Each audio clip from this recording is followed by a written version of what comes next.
Proklamasi A. HAM. HAM atau hak asasi manusia merupakan hak dasar atau hak pokok yang dianugerahkan oleh Tuhan yang diperoleh manusia pada saat lahir. HAM termasuk hak untuk hidup dan hak kehidupan yang memadai untuk kesehatan dan kesejahteraan, termasuk atas pangan, sandang, papan, dan pelayanan kesehatan. Dengan demikian, agar HAM ini mendapat jaminan dan adanya perlindungan, maka di Indonesia lahirlah Undang-Undang Dasar 1945 yang mana di dalamnya undang-undang tersebut terdapat pasal yang mengatur tentang HAM. Salah satunya ada dalam pasal 28A yang berbunyi, setiap orang berhak untuk mempertahankan hidup dan kehidupannya. Dan pasal 28H yang berbunyi, setiap orang berhak hidup, sejahtera, lahir dan batin, bertempat tinggal dan mendapatkan lingkungan hidup yang baik dan sehat, serta berhak mendapatkan pelayanan kesehatan. Di sini saya akan menjelaskan tentang Undang-Undang Dasar 1945. Dalam pembukaan Undang-Undang Dasar 1945, tercantum jelas cita-cita bangsa Indonesia yang sekaligus merupakan tujuan nasional bangsa Indonesia. Tujuan nasional tersebut adalah melindungi segenap bangsa Indonesia dan memajukan kesejahteraan umum, mencerdaskan kehidupan bangsa, dan ikut melaksanakan ketertiban dunia yang berdasarkan perdamaian abadi serta keadilan sosial. Untuk mencapai tujuan nasional tersebut, diselenggarakanlah pembangunan yang bersinambungan yang merupakan satu rangkaian pembangunan yang menyeluruh, terarah, dan juga terpadu, dan termasuk diantaranya pembangunan kesehatan. Kali ini saya akan memaparkan tentang Undang-Undang Nomor 36 Tahun 2009. Nah, untuk mewujudkan kesehatan tersebut, maka dibentuklah Undang-Undang Nomor 36 Tahun 2009 tentang kesehatan yang berisikan kesehatan adalah keadaan sehat baik secara fisik, mental, spiritual, maupun sosial yang memungkinkan setiap orang untuk hidup produktif secara sosial dan ekonomis. Adapun perbekalan kesehatan adalah semua bahan dan peralatan yang diperlukan untuk menyelenggarakan upaya kesehatan. Pengertian upaya kesehatan itu sendiri yaitu setiap kegiatan atau serangkaian kegiatan yang dilakukan secara terpadu, terintegrasi, dan berkesinambungan untuk memelihara dan meningkatkan derajat kesehatan masyarakat dalam bentuk pencegahan penyakit, peningkatan kesehatan, pengobatan penyakit, dan pemulihan kesehatan oleh pemerintah dan atau oleh masyarakat itu sendiri. Dalam Fasilitas pelayanan kesehatan adalah suatu alat atau tempat yang digunakan untuk menyelenggarakan upaya pelayanan kesehatan, baik promotif, preventif, kuratif, maupun rehabilitatif yang dilakukan oleh pemerintah daerah, dan atau masyarakat. Nah, pengertian obat sendiri adalah bahan atau paduan bahan termasuk produk biologi yang digunakan untuk mempengaruhi atau menyelidiki sistem fisiologi atau keadaan patologi dalam rangka penetapan diagnosis, pencegahan, penyembuhan, pemulihan, peningkatan kesehatan dan kontrasepsi untuk manusia itu sendiri. Dalam penyelenggaraan upaya kesehatan harus dilakukan oleh tenaga kesehatan yang bertanggung jawab, yang memiliki etika dan moral yang tinggi, keahlian dan kewenangan yang secara terus-menerus ditingkatkan mutunya.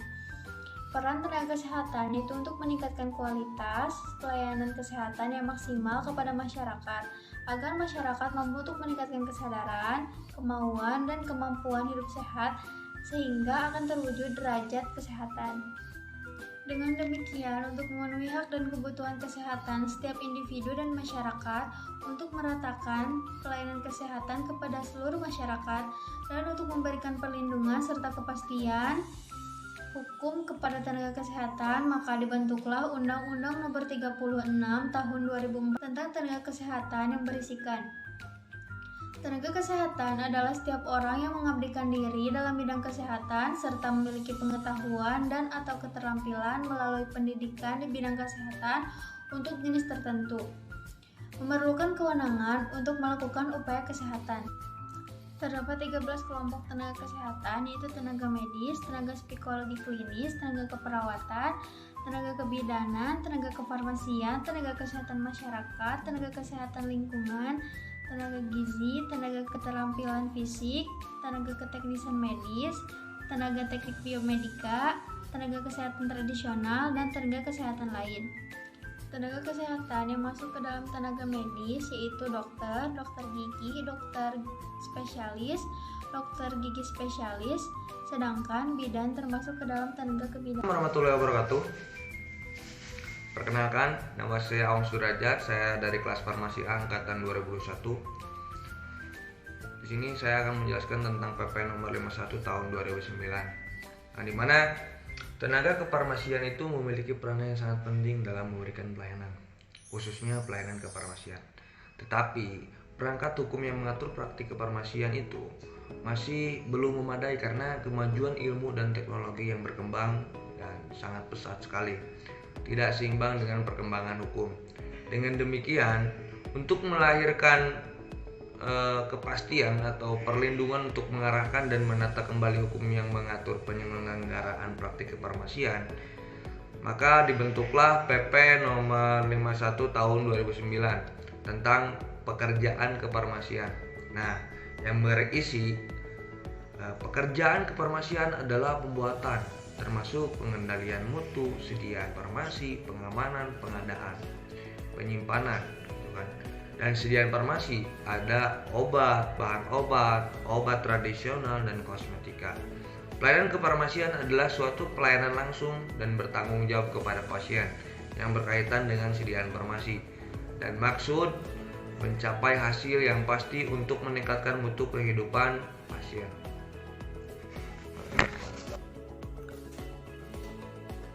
Dalam melakukan pekerjaan kefarmasian perlu ditetapkan PMK nomor 889 tahun 2011 tentang registrasi, izin praktik, izin kerja tenaga kefarmasian yang berisi surat tanda registrasi apoteker yang disingkat STRA adalah bukti tertulis yang diberikan oleh Menteri kepada apoteker yang telah diregistrasi. Surat izin praktik apoteker yang disingkat SIPA adalah surat izin yang diberikan kepada apoteker untuk dapat melaksanakan praktik kefarmasian pada fasilitas pelayanan kefarmasian. Surat izin kerja apoteker yang disebut SIKA adalah surat izin apoteker yang diberikan kepada apoteker untuk dapat melaksanakan pekerjaan kefarmasian pada fasilitas produksi atau fasilitas distribusi atau penyaluran, sedangkan surat tanda registrasi tenaga teknis kefarmasian yang disingkat STRTTK adalah bukti tertulis yang diberikan oleh Menteri kepada tenaga teknis kefarmasian yang telah diregistrasi. Surat kerja tenaga teknis kefarmasian yang selanjutnya disebut SIKTTK adalah surat izin praktik yang diberikan kepada tenaga teknis kefarmasian untuk dapat melaksanakan pekerjaan kefarmasian pada fasilitas kefarmasian. Kembali Aprianti dari kelas Farmasi A. Di sini saya akan melanjutkan materi yang telah disampaikan oleh teman saya sebelumnya, yaitu di mana sebelum seorang apoteker melakukan jabatannya, maka ia harus mengucapkan sumpah menurut cara agama yang dipeluknya atau mengucapkan janji. Ucapan sumpah atau janji tersebut dimulai dengan kata demi Allah bagi mereka yang beragama Islam, dan sumpah untuk agama lain pemakaian kata demi Allah disesuaikan dengan kebiasaan agama masing-masing. Adapun isi dari sumpah atau janji tersebut yaitu 1. Saya akan membaktikan hidup saya guna kepentingan perikemanusiaan terutama dalam bidang kesehatan. Yang kedua yaitu saya akan merahasiakan segala sesuatu yang saya ketahui karena pekerjaan saya dan keilmuan saya sebagai apoteker. Ketiga, sekalipun diancam, saya tidak akan mempergunakan pengetahuan kefarmasian saya untuk sesuatu yang bertentangan dengan hukum perikemanusiaan. Yang keempat, saya akan menjalankan tugas saya dengan sebaik-baiknya sesuai dengan martabat dan tradisi luhur jabatan kefarmasian. Yang kelima, dalam menunaikan kewajiban saya akan berikhtiar dengan sungguh-sungguh supaya tidak terpengaruh oleh pertimbangan keagamaan, kebangsaan, kesukuan, politik, kepartaian, atau kedudukan sosial. Dan yang terakhir, yaitu yang keenam, saya ikrarkan sumpah atau janji ini dengan sungguh-sungguh dan dengan penuh keinsyapan. Sekalipun diancam, saya tidak akan mempergunakan pengetahuan kefarmasian saya untuk sesuatu yang bertentangan dengan hukum prikemanusiaan. Yang keempat, saya akan menjalankan tugas saya dengan sebaik-baiknya sesuai dengan martabat dan tradisi luhur jabatan kefarmasian. Yang kelima, dalam menunaikan kewajiban saya akan berikhtiar dengan sungguh-sungguh supaya tidak terpengaruh oleh pertimbangan keagamaan, kebangsaan, kesukuan, politik, kepartaian, atau kedudukan sosial. Dan yang terakhir, yaitu yang keenam, saya ikrarkan sumpah atau janji ini dengan sungguh-sungguh dan dengan penuh keinsyapan. Dengan sumpah tersebut, maka apoteker di dalam pengabdiannya serta dalam mengamalkan keahliannya selalu berpegang teguh pada sumpah atau janji apoteker. Menyadari akan hal tersebut, apoteker di dalam pengabdian profesinya berpedoman pada satu ikatan moral, yaitu pada etik apoteker Indonesia yang memiliki 5 bab dan 15 pasal, yaitu bab 1 kewajiban umum. Pasal 1, seorang apoteker harus menjunjung tinggi, menghayati, dan mengamalkan sumpah atau janji apoteker. Pasal 2, seorang apoteker harus berusaha dengan sungguh-sungguh, menghayati, dan mengamalkan kode etik apoteker Indonesia. Pasal 3, seorang apoteker harus senantiasa menjalankan profesinya sesuai kompetensi apoteker Indonesia, serta selalu mengutamakan dan berpegang teguh pada prinsip kemanusiaan dalam melaksanakan kewajibannya. Pasal 4, seorang apoteker harus ikut aktif dalam mengikuti perkembangan di bidang kesehatan pada umumnya dan di bidang kefarmasian pada khususnya. Pasal 5, di dalam menjalankan tugasnya, seorang apoteker harus menjauhkan diri dari usaha mencari keuntungan diri semata yang bertentangan dengan martabat dan leluhur jabatan kefarmasian.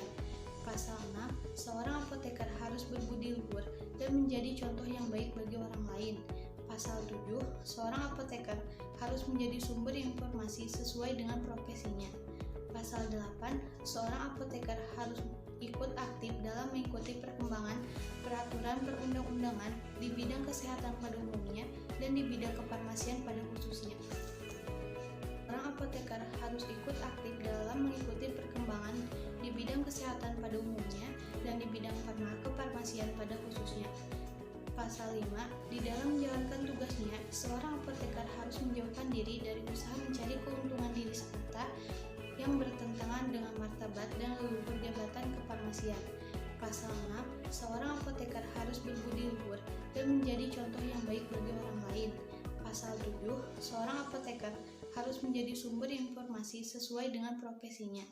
Pasal 8, seorang apoteker harus ikut aktif dalam mengikuti perkembangan peraturan perundang-undangan di bidang kesehatan pada umumnya dan di bidang kefarmasian pada khususnya.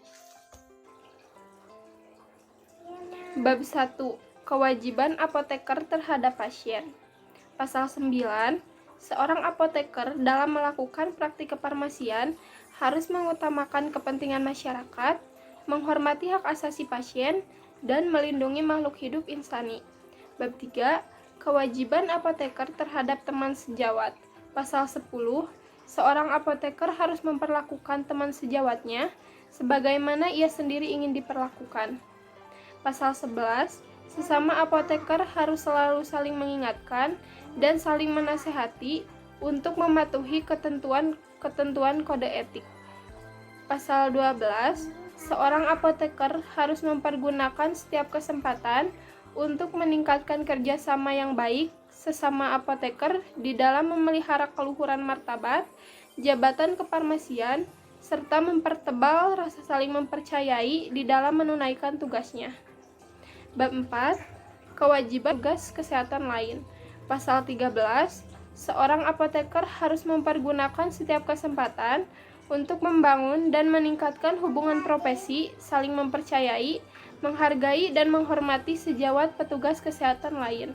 Pasal 14, seorang apoteker hendaknya menjauhkan diri dari tindakan atau perbuatan yang dapat mengakibatkan kekurangannya atau hilangnya kepercayaan masyarakat kepada sejawat petugas kesehatan lain.